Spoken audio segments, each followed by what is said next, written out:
श्रीमात्रे नमः।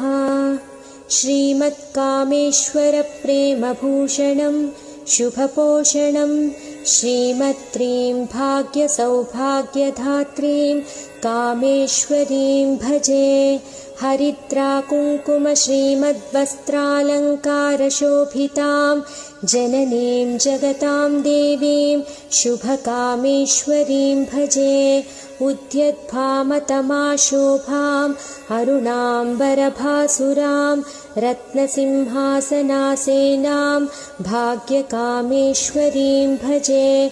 पाशाङ्कुशधरां इक्षुशरासशरधारिणीं दौर्भाग्यनाशिनीं सौभाग्यकामेश्वरीं भजे। जगत्कुटुम्बिनीं धन्यां कारुण्यान्याममृतवर्षिणीं दरास्ते